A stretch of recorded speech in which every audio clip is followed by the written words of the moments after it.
Hello and welcome to Working It with Dr. Wendy. We're here, all things social work, to share more our resources, knowledge, all the tidbits, you name it, towards bringing and living your best next steps towards living well.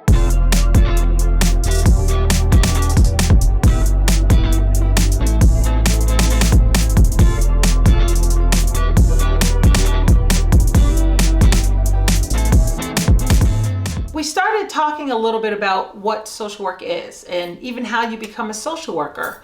Well, this session is going to focus on where and how we do social work practice and who we do it with.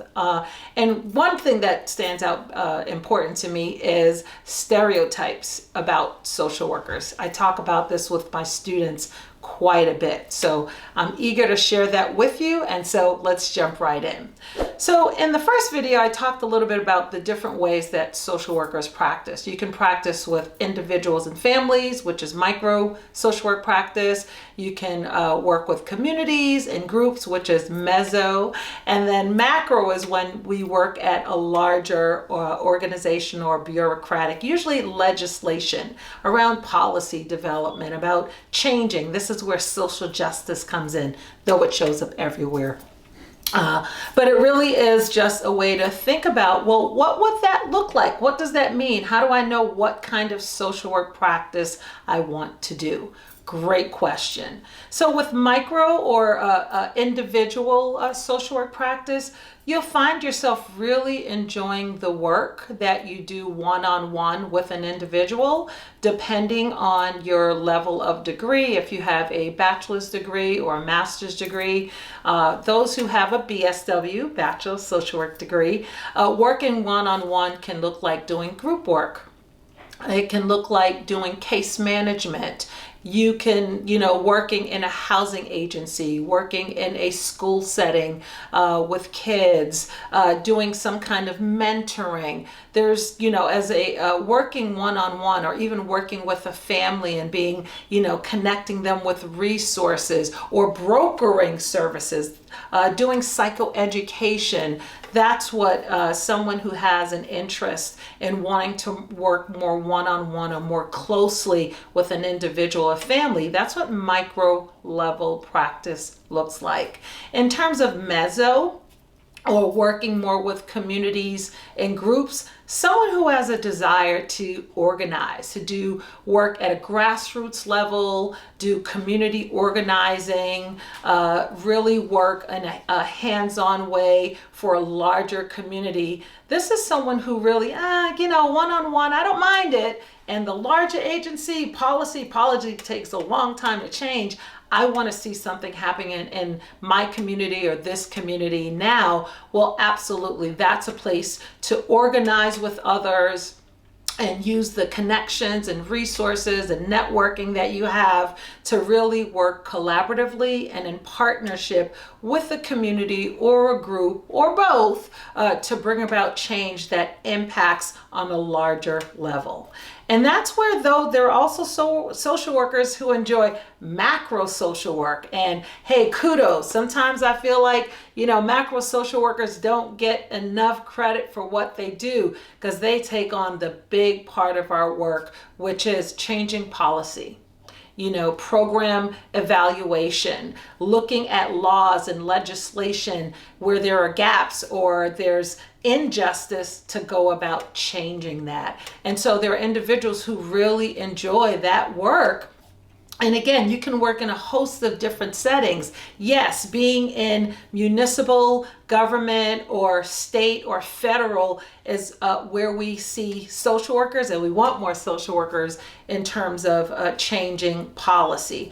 Now, I will say this, as a social worker, again, who's practiced for almost 30 years, for me, my preference, I really just love doing individual social work. I've done that since I started my career a really long time ago, y'all, but have loved every moment of it and count it a privilege when someone chooses me to be a part of their life journey towards living their life well.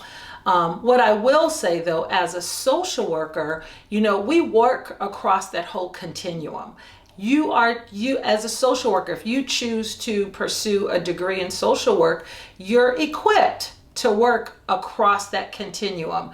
Individuals, families, groups, communities, organizations. You might specialize at one of those levels, but know that you have the knowledge, the skills, the professional values, and the competencies to practice at any of those levels. So I will say that to my students every day, all day. You have it. How you use it now is up to you.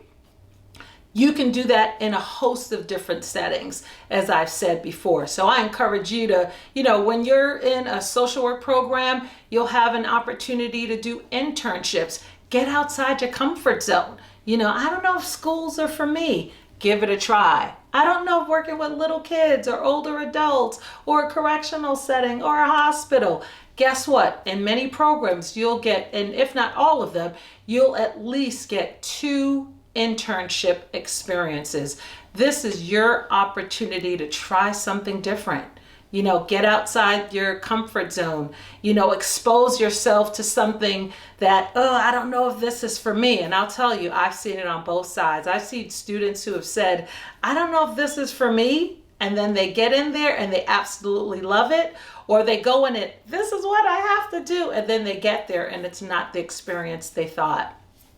What I will say, it is not a wasted experience. It is one where you've learned, you've been exposed to a different kind of setting or population, and that will inform how you develop as a future social worker.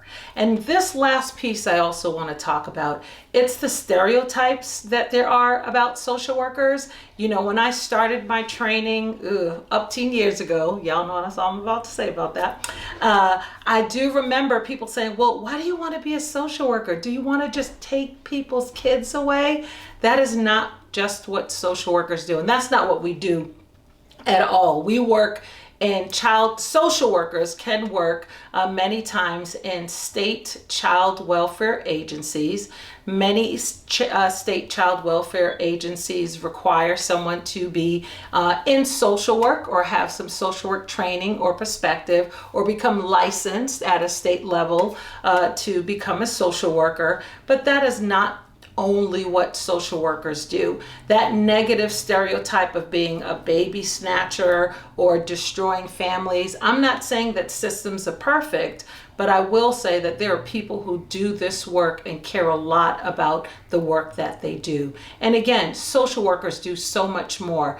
Did you know that the majority, almost 70% of those who provide mental health counseling or psychotherapy is done by a social worker? Yep, the Bureau of Labor Statistics talks about that. Did you know that in the next, I think, decade or so, there's going to be a significant shortage of social workers because of those of us, myself included, who'll be retiring, at least from full-time practice. So we need more social workers, and I'll say, for me, this has been an absolutely rewarding career because it has allowed me to do more than I could ever have imagined. So I'm going on and on, but I'll pause here until next time. Remember, like, subscribe, share, and here's to doing you and do you well. With love, with encouragement, love, and laughter. Take care.